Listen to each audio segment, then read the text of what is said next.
then the main thing is to keep the main thing, right? Okay. So that you stay focused and you Yeah. don't go off on a tangent, because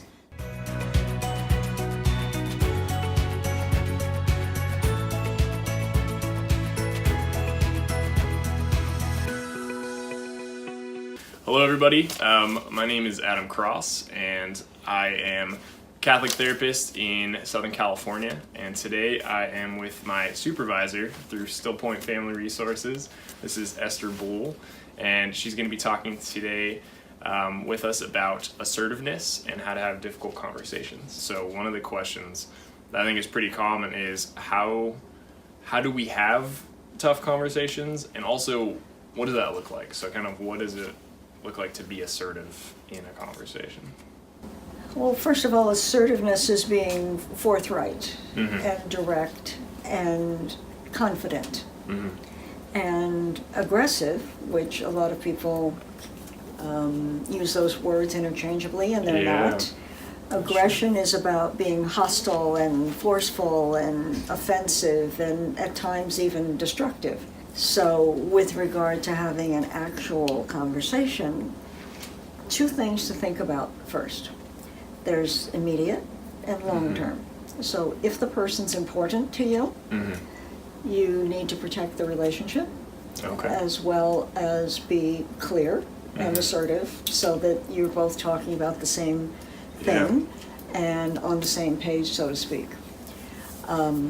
If it's of somebody you'll never see again, then the relationship may not be as important, obviously. Okay. But then in the moment, like you and I, like what is it specifically that you want to have happen in this particular conversation? Mm-hmm. And you have an idea about that. I have an idea about what I would like. And then the main thing is to keep the main thing, right? Okay. So that you stay focused and you Yeah. don't go off on a tangent. So when people get kind of riled up and stirred up, they have a tendency to get off track. Mm-hmm. And instead of talking about whatever we're talking about, it's, well, yes, but do you remember last week when you said that? And I got, well, right now we're not talking about last week. Mm-hmm. Yeah. And so what often happens is that people don't notice that the conversation just got derailed. Yeah. And so part of being assertive is knowing what you have in mind and being able to know yourself well enough to say, you know what, we can talk about last week, but right now we're just talking about the rain. So if I'm not willing to kind of be forthright and say, gee, you know, I noticed that, and say something, it's going to be a mess. Yeah. We're not going to get anywhere. Okay. So whether it's hard or not, we're not going to get anywhere. Yeah. But now if it's hot, emotionally hot, for any reason, good luck. Yeah. We're going to have a problem. Yeah. So I think assertiveness can get a pretty bad rap. And It does. confused with aggressiveness. Because people get confused about Yeah. what it is. So if I'm kind of a shy person or a person lacking confidence or self-respect, I may not want to say, gee, Yeah. you're my boss and I'm afraid to say because you might get mad. Yeah. And then we have a mess. I think I always tell my clients that Yeah.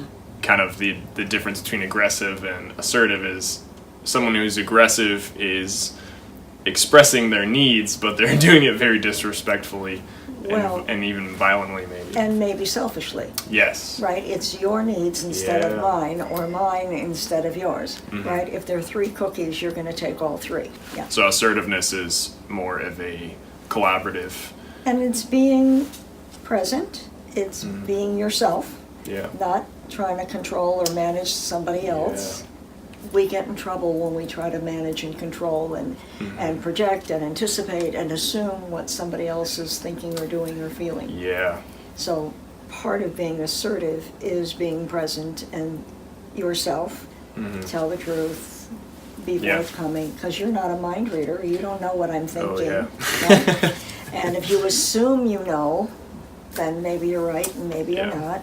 So that's when people get in trouble. Yeah, and I see that quite often with couples is that you have one couple who's speaking, or one part of the couple who's speaking, and the other person goes to reflect. Right. And instead of reflecting, they just make all these assumptions of, Right. well, I'm hearing that you hate me. It's Or like, they defend. whoa.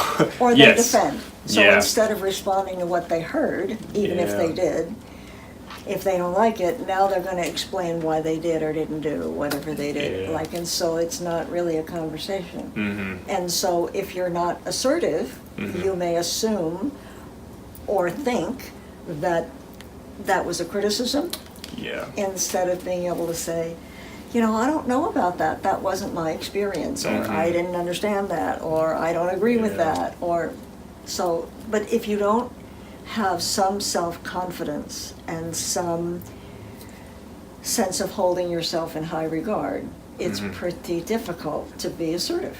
So part of being assertive is, again, that confidence piece, high regard, and then being present and actively listening, not to just respond, but to understand as well. Right. Is a huge part of that. So when you have a relationship with yourself, and you know what you believe, you know Mhm. what your values are, you know what you believe, Yeah. you know why they're important, then you trust yourself to know when it's not working, or when somebody says something that's contradictory or offensive or whatever. Yeah.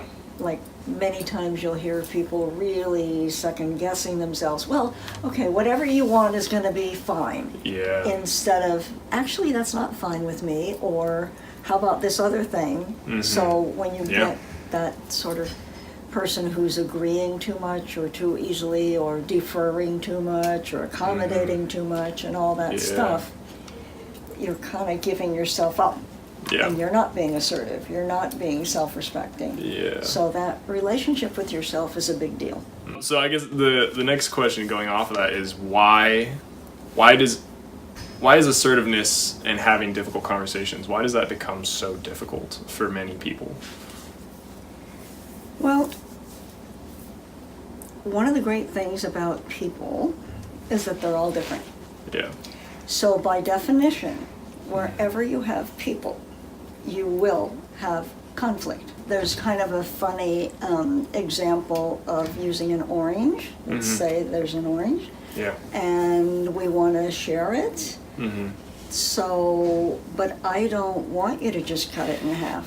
I want to make orange marmalade, so I need the meat. Yeah. Now you could have the peel, Mm-hmm. and we could share in a, you get what you want and I get what I want, Yeah. or we can cut it in half and then neither one of us is exactly happy. Mhm. Okay, so people are always going to be different, Yeah. and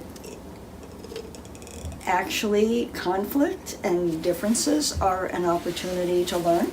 Yeah. So, you know, this idea about having a relationship with yourself, knowing yourself, Mhm.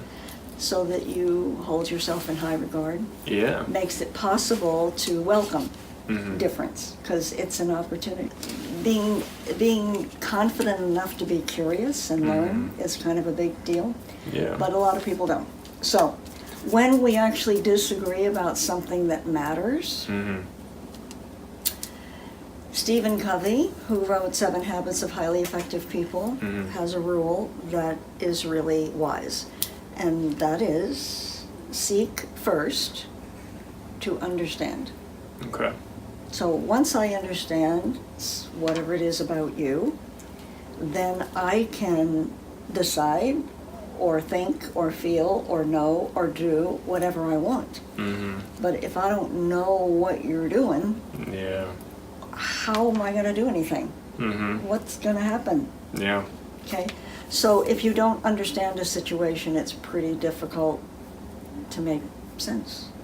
Yeah. So, I mean, that sounds a lot like the challenges of our modern age. Yeah, every day. Polarization, and Yeah. people throw that around about millennials a lot too, is that, oh, we're easily getting offended or things like that. But it sounds like what you're saying is that can happen anytime there's a lack of a relationship with yourself and knowing yourself. Yeah. And then you're turned inward instead of being able to really encounter another Mm-hmm. person, get to know them. Mm-hmm.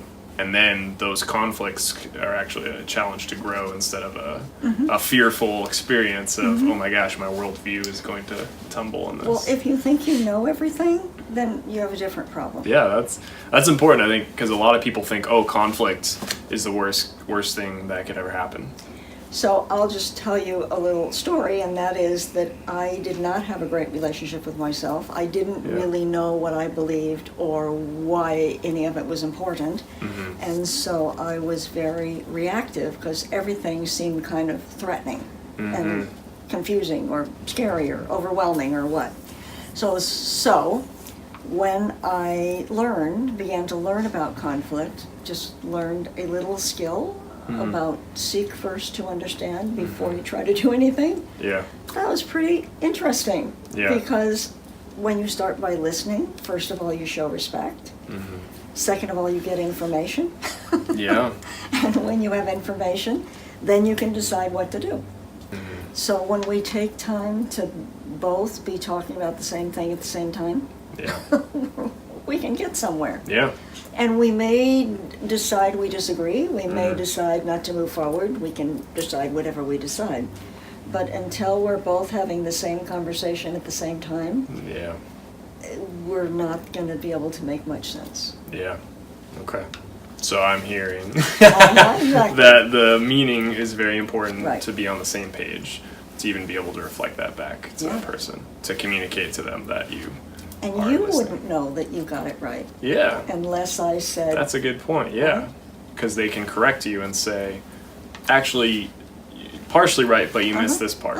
And then that deepens your understanding of Right. what's going on. I mean, we all think we understand. Yeah. We think we listen well.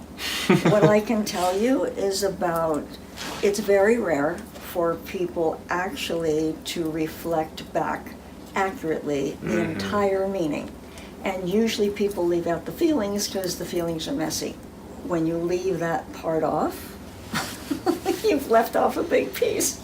It's kind of like cutting off somebody's arm, like, Yeah. you said something, Forgot it. but you didn't mention that you were humiliated or furious. Like, oh yeah, well, never mind that. So, anyway, learning how to listen and being curious is a big deal. Yeah.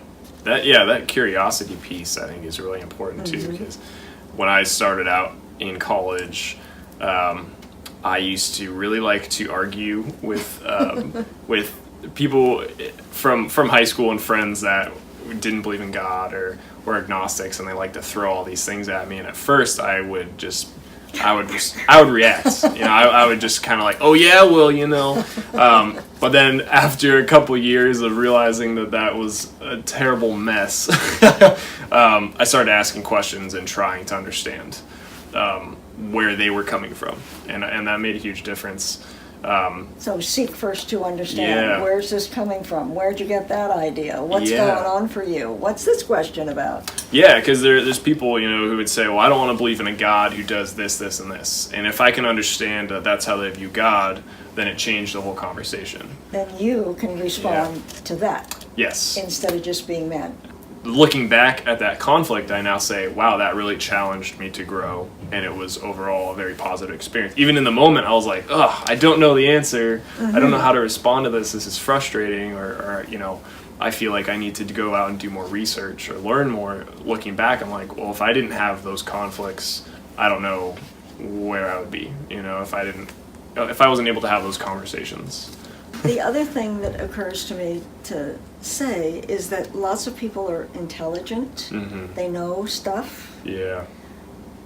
Most people are not wise because they don't reflect on things. They don't really have broad perspective.